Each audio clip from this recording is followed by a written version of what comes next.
ब्राह्मण देवता होते आणि त्यांना एक छोटासा मुलगा होता, लहान मुलगा होता, अगदी 1 वर्षाचा मुलगा होता. ब्राह्मण देवता दररोज पूजा करायची. एक दिवस पूजाला बसल्याच्या नंतर तो मुलगा पूजाच्या ब्राह्मण देवाकडे चालला आणि जात असताना काय झालं, जुन्या काळचे घर होते, घरामध्ये त्या जुन्या भिंती होत्या, त्या भिंतीमध्ये छिद्र होतं आणि तो बारीक मुलगा होता. ते छिद्र दिसल्याच्या नंतर त्या मुलांनी त्या छिद्रामध्ये बोट घातलं आणि त्या छिद्रामध्ये काय होतं, साप होता, साप. त्या सापाने त्या मुलाला दंश केला.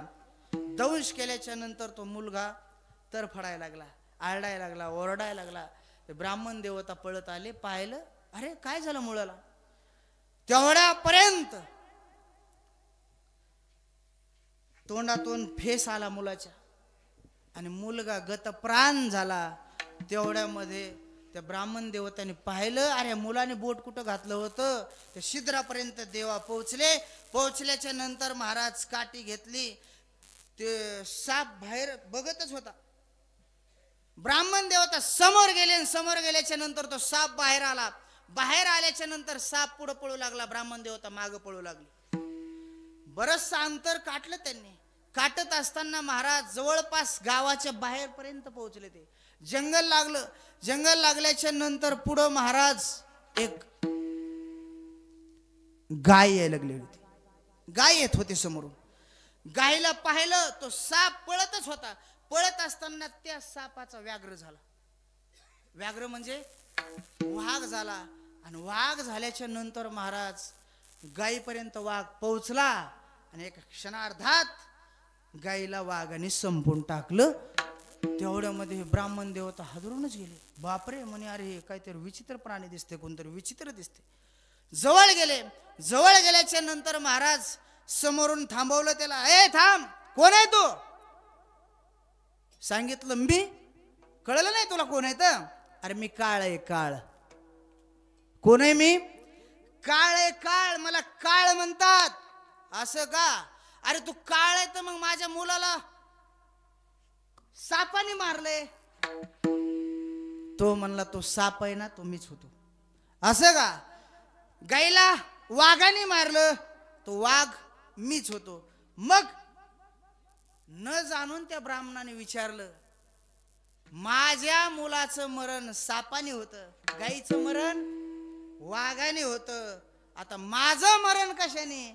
त्यावेळेला त्या काळाने सांगितलं, तुझं मरण मगरीने आहे. तुला कोण मारणार आहे. मगर मारणार आहे. महाराज मगर मारणार आहे असं म्हणल्या बरोबर आता ब्राह्मण म्हणलं, मगर मारणार आहे. आता मगर कुठं राहते.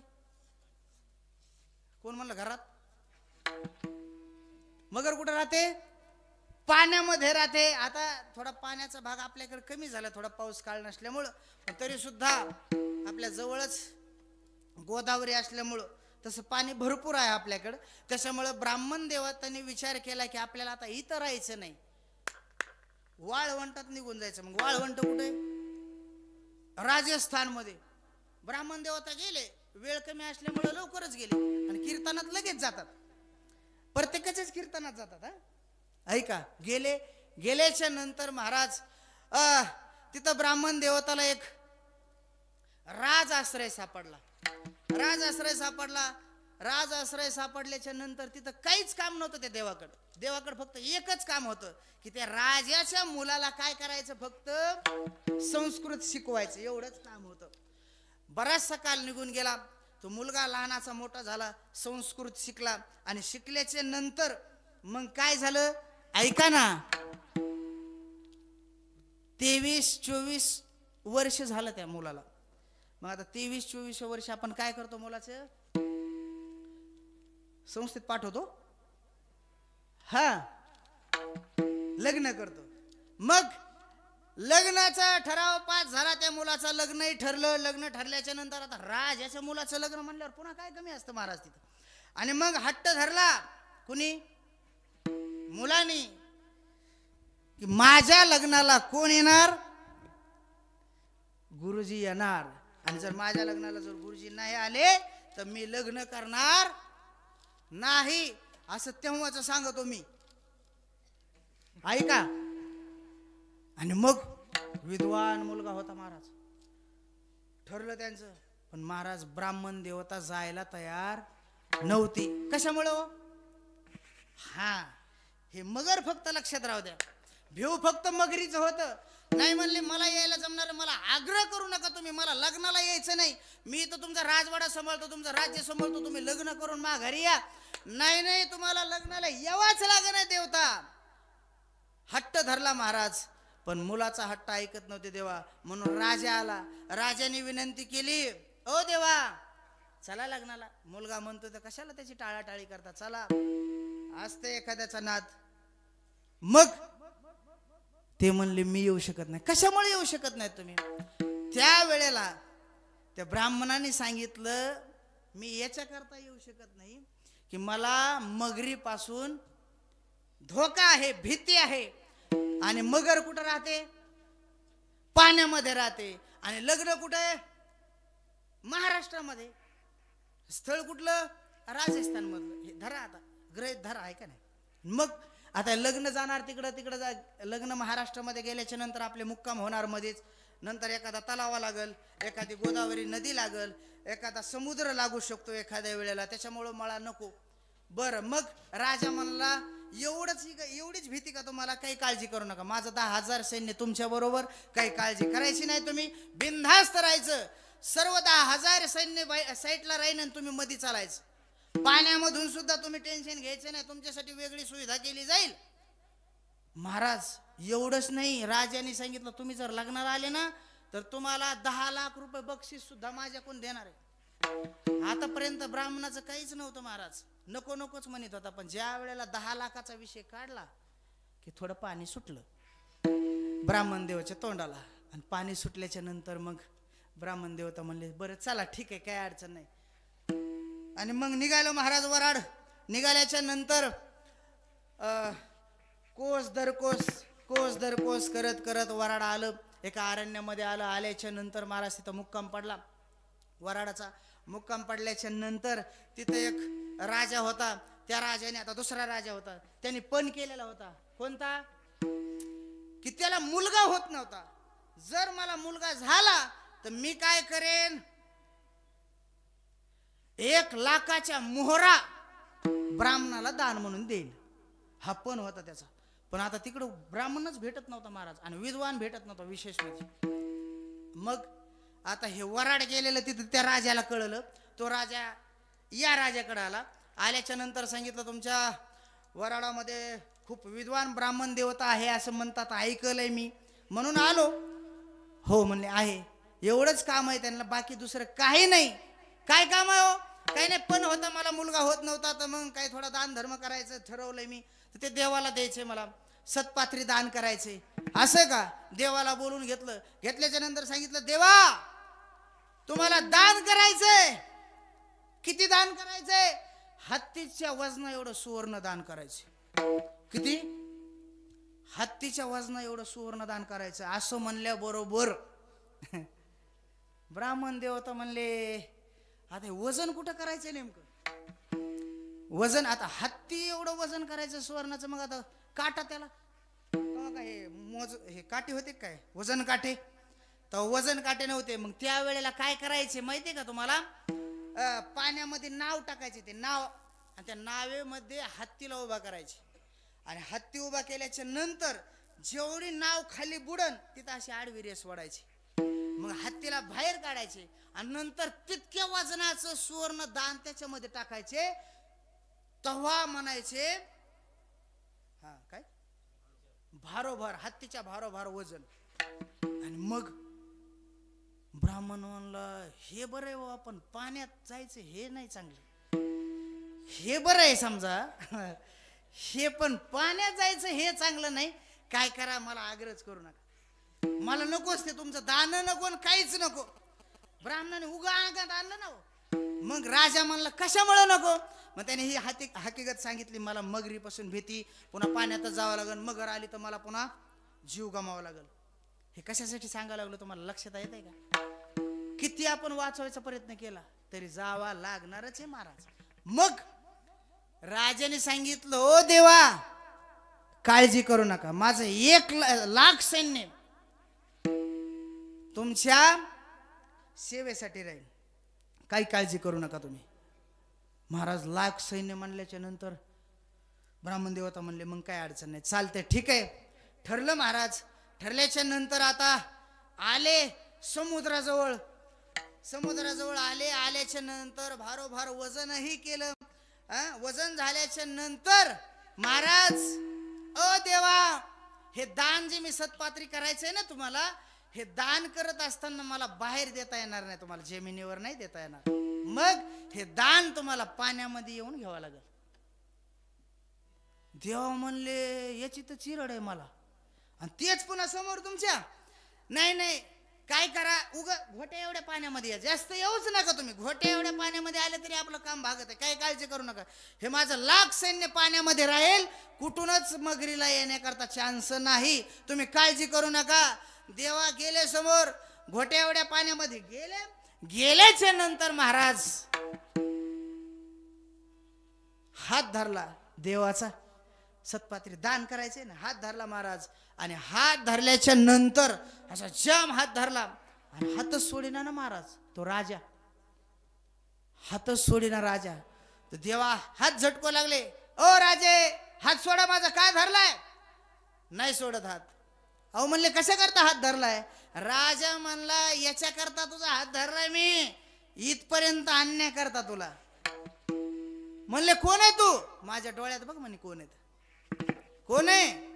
तुला साप दिसतो का म्हणे? वाघ दिसतो का? पाहिलं महाराज त्यांनी निरखून, साप डोळ्यात दिसायला लागला, वाघ डोळ्यात दिसायला लागला. ते म्हणले हा तुम्ही कोण आहेत? म्हणला मी तोच काळ आहे, काळ. अहो काळ? अहो मला तर मगरीच्या रूपाने मारणार आहे, तुम्ही तर राजे आहात. त्या राजाने सांगितलं अरे मला सापाचा वाघ व्हायला वेळ लागला नाही, राजाचे मगर व्हायला किती वेळ लागेल महाराज? महाराज एका क्षणामध्ये ब्राह्मण उचलला. काय बघता माझ्याकडे? मेला ना देव. किती वाचवायचा प्रयत्न केला हो, पण वाचला का महाराज ब्राह्मण? नाही, इथं कोणाचं चालत नाही महाराज. मौत जब तुझको बाज देगी, घर से बाहर निकलना पड़ेगा. जब तुझको बाज देगी, घर से बाहर निकलना पड़ेगा. मौत जब तुझको बाज देगी, घर से बाहर निकलना पड़ेगा. मौत जब तुझको बाज देगी, घर से बाहर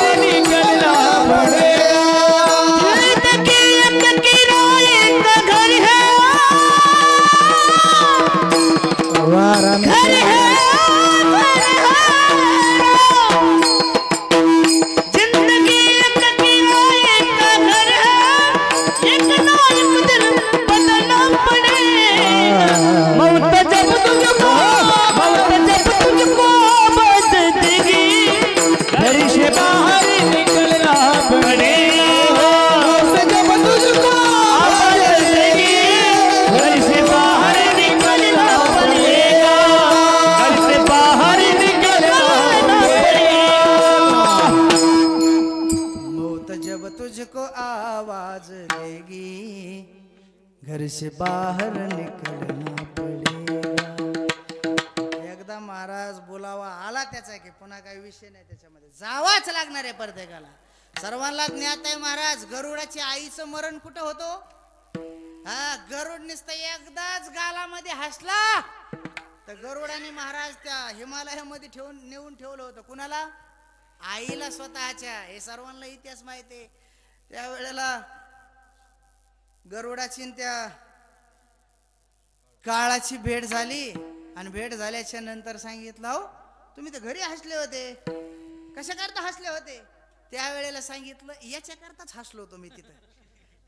हे सर्वांना ज्ञात आहे महाराज, कारण तुमच्या आईचं मरण म्हणलं इथं होतं, त्याच्यामुळे मी तिथं हसलो आणि मरण इथं होतं. मग ऐका, ज्याचं मरण जेव्हा आहे तेव्हा प्रत्येकाला जावं लागेल. प्रत्येकाच्या जीवनामध्ये जाण्याचा दिवस आहे. याच्या पलीकडे जाऊन सांगू का, प्रत्येकाला 7 दिवसामध्ये मरावं लागणार आहे, पण 8वा दिवस उगणार नाही. तुम्ही म्हणता महाराज बिघडला का काय तू 7 दिवसातच कस काय? असंच मी नाना एक कीर्तनामध्ये बोललो, म्हणलं या गावातील माता मावल्या 7 दिवसात मरणार असं म्हणले बरोबर सर्वच रडायला लागले ना महाराज, सर्वच रडायला लागले. आणि सर्व रडत असताना महाराज कीर्तन झाल्याच्या नंतर एक म्हातारी काठी टेकीत आली माझ्याकडे आणि आल्याच्या नंतर हसत होती म्हातारी चांगली. आता कशा हसत आहेत तसंच हसत होती बरं का. आणि मग म्हणलं आजी या गावातील माता मावल्या 7 दिवसात मरणार असं म्हणल्या बरोबर सर्व रडायला लागल्या आणि तुम्ही एकटेच हसायला लागल्या. म्हणले बाबा मी इथली नाही, मग टाकळी येऊन आले का डंगरे मरायची नाहीस का? मग कुठून बी आली तरी मराव तर लागणारच आहे ना, प्रत्येकाला जावा तर लागणारच आहे. प्रत्येकाच्या जीवनामध्ये जाण्याचा दिवस आहे, पण जाणं कुणासारखं असावं हे ज्यांनी त्यांनी ठरलं पाहिजे बरं का. हा बघा लोक चांगल्याचं बी नाव घेतात आणि लोक वाईटाचं बी नाव घेतात, लोक रावणाचं बी नाव घेतात, लोक प्रभू रामचंद्राचंही नाव घेतात. बरोबर आहे का नाही? बघा चांगलं काम केलं तरी लोक नाव ठेवणारच आहेत आणि वाईट जरी काम केलं तरी लोक नाव ठेवणारच आहेत. सप्ताह उभा ज्यांनी केलाय त्याचंही लोक नाव घेतात आणि ज्यांनी बंद पाडलाय त्याचं लोक नाव घेतात, परंतु चांगलं नाव कोणाचं घेतात? सप्ताह बंद करणाराच नाही ना. हा अरे प्रत्येकाला जावा लागणार आहे, जाण्याचा दिवस, पण चाल कोणासारखं असावं माणसाच्या जीवनात. कबीरदासजी म्हणतातच ना महाराज, हा आपण येतानी हसत आलोय का रडत आलोय? येतानी तुम्हाला माहित नाही कोणाला? हा रडत आलोय ना. अरे आपला आनंद कुणाला तरी, आपलं येणं आपलं रडणं कुणाला तरी आनंद देणार होतं, म्हणून कुणी आनंदाच्या भरामध्ये कुणी जिलेबी वाटली तर कुणी पेढे वाटली. बरोबर आहे ना? पण महाराज म्हणतात येताना आपण जरी रडत आलेलो असलो तरी जाताना आपण हसत गेलं पाहिजे. हा जब हम पैदा हुए वाह वाह हम रोए जग हंसे, ऐसे करने कर चलो हम हंसे जग रोए, चदरिया चदरिया झेले रे झेले के राम नाम रस बिने, चदरिया झेले रे झेले राम नाम रस बिने, चदरिया झेले रे झेले राम नाम रसगिनी, चदरिया धीमी रे धीमी राम नाम रसगिनी, चदरिया धीमी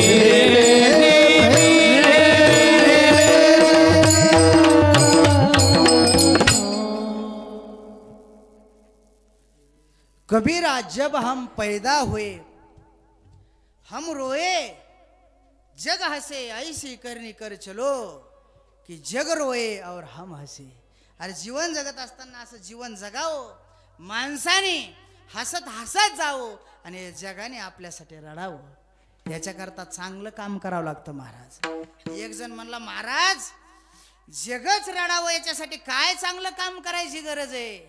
मग अरे तुझं गाव तरी कमीत कमी रडावं याच्यात चांगलं काम कर ना. तेव्हा म्हणला गावच रडण्यासाठी चांगलंच काम करायची काय गरज आहे? म्हणलं मग काय करतो? काय नाही म्हणलं प्रत्येकाचे 22,000 रुपये घ्यायचे, मरायचं. रडणारच आहे सर्व.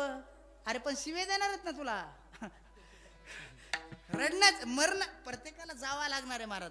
जाणं प्रत्येकाच्या जीवनामध्ये. ज्याचा जन्म झालाय त्याचा मृत्यू नक्कीच आहे महाराज. पण महाराज म्हणतात कर्म चांगलं केलं पाहिजे, चांगल्या कर्माने जावं. जन्म मिलना भाग्य की बात है, लेकिन मृत्यु होना समय की बात है. लेकिन मृत्यु के बाद ही लोगों के दिल में रहना हे किए हुए कर्म की बात है. कर्म चांगलं केलं पाहिजे महाराज. हा अरे छत्रपती शिवाजी महाराजांनी कर्म चांगलं केलं. आज सुद्धा आपल्यामध्ये आहे का नाही? जीवन थोडं जगलं तरी चालतंय, पण गेल्याच्या नंतर माणसाने जास्त दिवस जगणं महत्वाचं. अरे माझे ज्ञानोबर आहे वयाचे 22 वर्ष जगले. जगद्गुरु तुकोबर आहे वयाचे 42 वर्ष जगले. शंकराचार्य वयाचे 32 वर्ष जगले. स्वामी विवेकानंद वयाचे 39 वर्ष जगले. भगतसिंग वयाचे 23 वर्ष जगले. आणि छत्रपती शिवाजी महाराज वयाची 51 वर्ष जगले. हा देश आपल्या ताब्यामध्ये देऊन गेले महाराज. छत्रपती शिवाजी महाराजाबद्दल एखादं वाक्य बोलून जाईल. वयाचे 51 वर्ष जगणारे,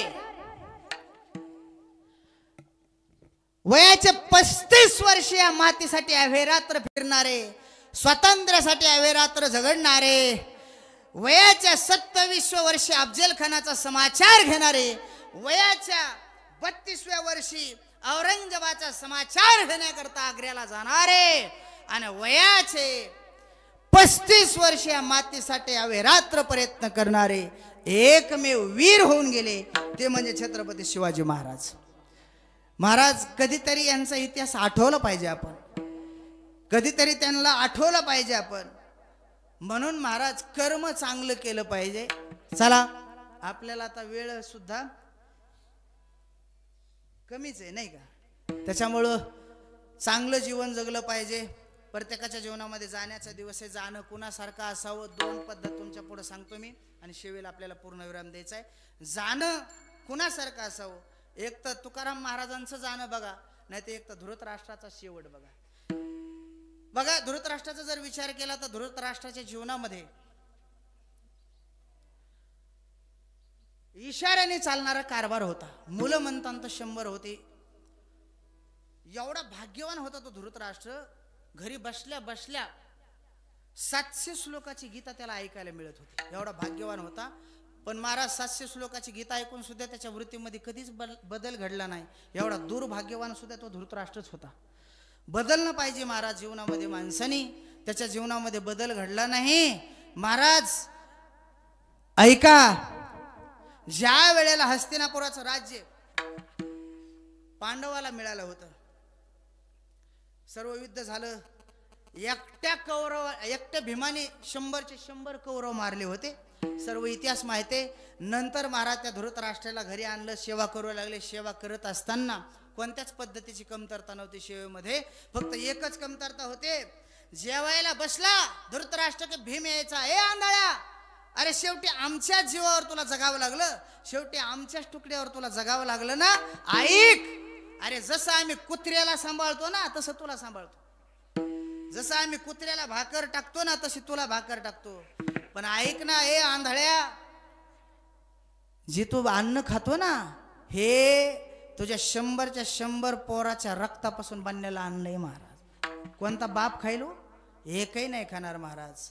हे कोणाचं सांगायला लागलो तुम्हाला लक्षात आलं का? ज्याला 100 पोरं होते, ज्याच्या इशाऱ्याने चालणारा कारभार होता. आपलं कुठं घेता 2 लेकरावाले?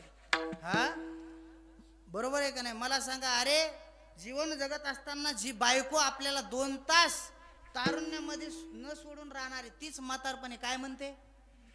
बाईल म्हणे खर, मरता तरी बरे, नाशियेले घर. बायको बदलली का तिचं हो?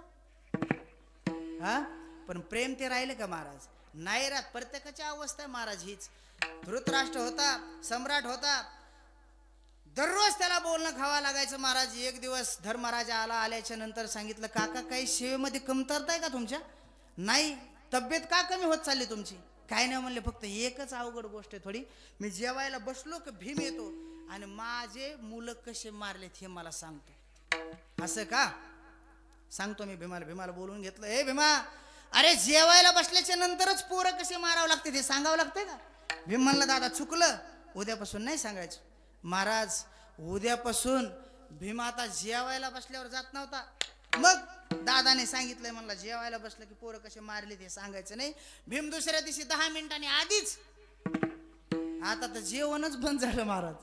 मग कार्य म्हणा आंधळ्या, आमच्या भावामध्ये भांडणं लावून देतो का रे? पण ऐक, अरे धर्म जरी राजा झाला असला ना तर तो माझ्या पराक्रमामुळे झालेला आहे.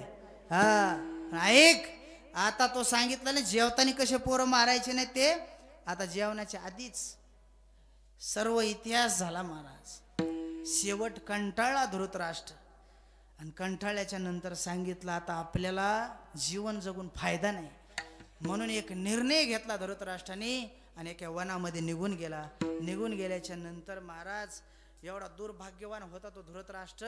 ज्या वनामध्ये गेला ना त्या वनाला काय लागलेली होती, आग लागलेली होती महाराज. तो धृतराष्ट्र आगीपासून बचावासाठी पळायचा आणि आगीमध्ये जाऊन पडायचा. ज्यात्यांदा लागे पिशे ते सैरा धावे जैसे. जसा आंधळा माणूस रस्त्यानेच पळू शकतोय का, नाही पळणार, तसा महाराज तो धृतराष्ट्र आगीपासून बचावासाठी पळायचा आणि आगीमध्ये जाऊन पडायचा. चटके लागून लागून लागून ज्याचा अंत झाला भारताचा सम्राट होता. त्याची मरणाच्या पूर्वीची अवस्था ही झाली आणि मरणाच्या नंतरची अवस्था काय झाली असेल हे ज्याने त्याने ठरवा. मग एक धृतराष्ट्र राजा होता, 100 पोरं होते, इशाऱ्याने चालणारा कारभार होता. त्याचा शेवट बघा आणि तुकाराम महाराजाचा शेवट बघा.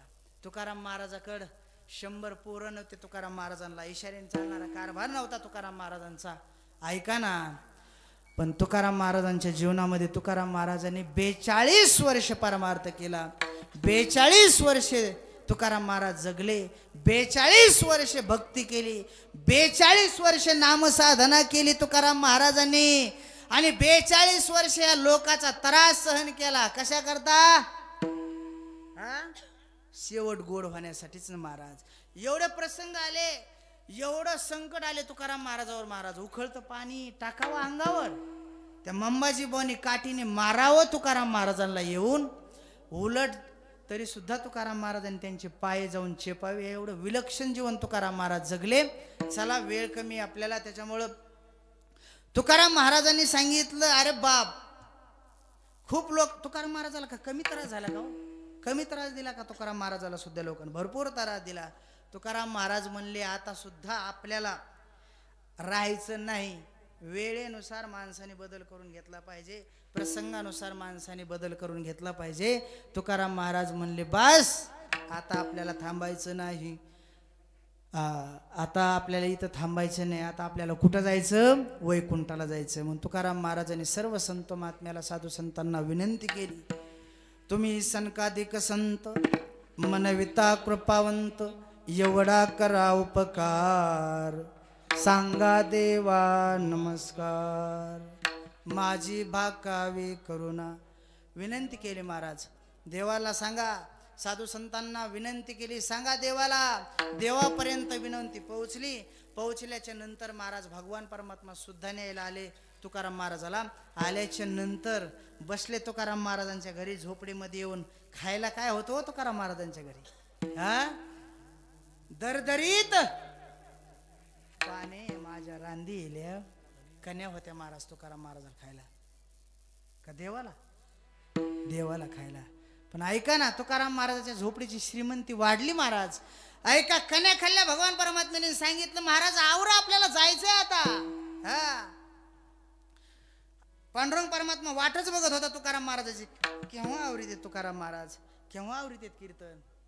आता जशी वाट बघतात ना तुम्ही तसं तुकाराम महाराज भगवान परमात्मा वाट बघत होते. महाराज, महाराज चला आवरा लवकर. तुकाराम महाराज म्हणले, देवा एवढंच काम आहे, ऐका फक्त, मी तर येणारच आहे, काय अडचण नाही, पण माझ्या बरोबर कोणी गावातले लोक येतात का हे बघतो, कोणाला जर यायचं असलं माझ्या बरोबर तर बघतो. तुकाराम महाराज गावामध्ये गेले. गेल्याच्या नंतर सर्वांना विनंती करायचे, ओ पाटील चालताय का माझ्या बरोबर, वैकुंठाला चाललोय मी. लोक म्हणले, अरे तुकाराम तर पागल झाला, आता तर वैकुंठाला चला म्हणायला लागला. बरोबर आहे का नाही, पागल म्हणायचे तुकाराम महाराजाला लोक त्यावेळेला. कुणी आलं नाही तुकाराम महाराज संग. पाटील सुद्धा कोपला महाराज, राग राग केला, कुणी आलं नाही तुकाराम महाराजांच्या बरोबर. तुकाराम महाराज म्हणले, जाऊ द्या, गावातले लोक नाही आले ना, जाऊ द्या तिकडं, आपल्या आवलीकडं जाऊ, जिजाबाईला तरी विचारू, आली तर आली बघू. मग तुकाराम महाराज आवलीकडे गेले. गेल्याच्या नंतर सांगितलं, हे आवले, अगं आवर, वैकुंठाला जायचंय आपल्याला. आवली म्हणली, वैकुंठाला? तुम्ही जा म्हणले, काल तर माझ्या भावाने म्हैस आणून दिलेली येलेली, आता अभी तो अच्छे दिन आ गए.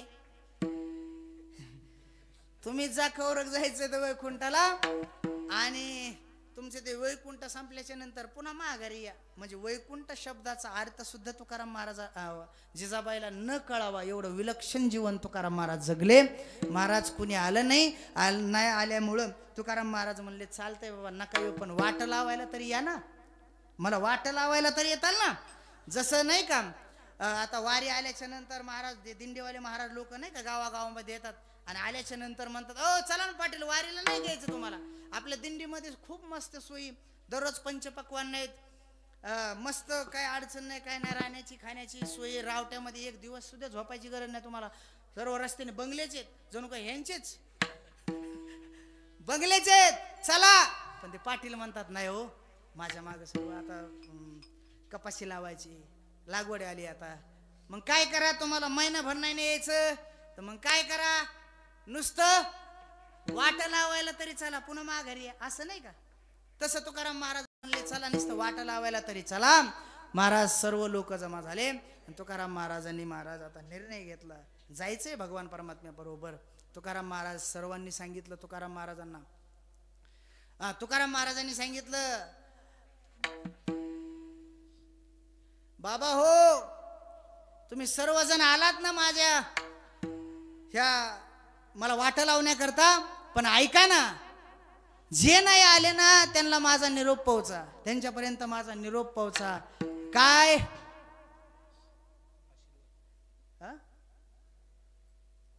आम्ही जातो तुम्ही कृपा असू द्यावी आणि सकळा सांगावी विनंती माझी वाढ वेळ झाला उभा पांडुरंग वैकुंठा श्रीरंग. ऐका आता मी चाललोय तुमची कृपा माझ्यावर असू द्या. आणि महाराज तुकाराम महाराजांनी निर्णय घेतला. घेतल्याच्या नंतर भगवान परमात्मा म्हणजे अर्थात विमान कोणतं होतं, गरुड नावाचं विमान होतं.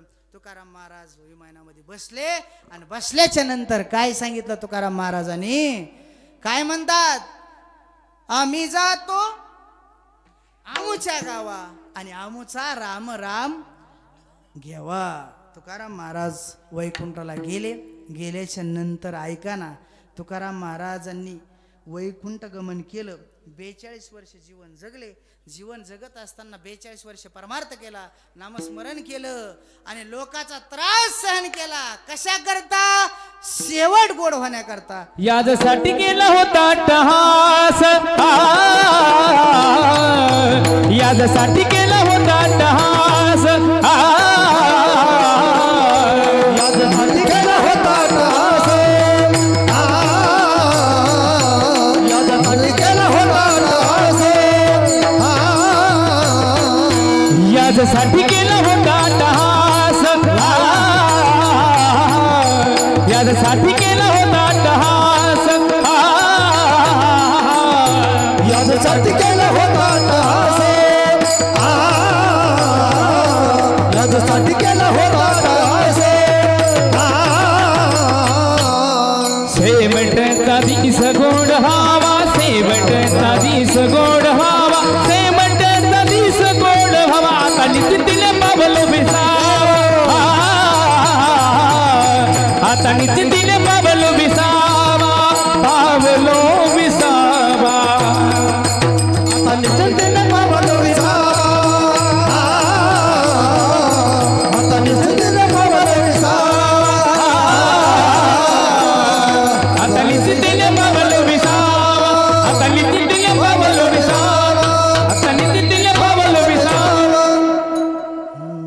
याजसाठी केला होता टहास, शेवटचा दिस गोड व्हावा. महाराज म्हणले 42 वर्ष परमार्थ केला, लोकांचा त्रास सहन केला, माझा शेवट गोड होण्याकरता, माझ्या नाम साधनेचा शेवट गोड होण्याकरता मी अट्टहास केला. म्हणून माझा काय झाला, शेवट गोड झाला.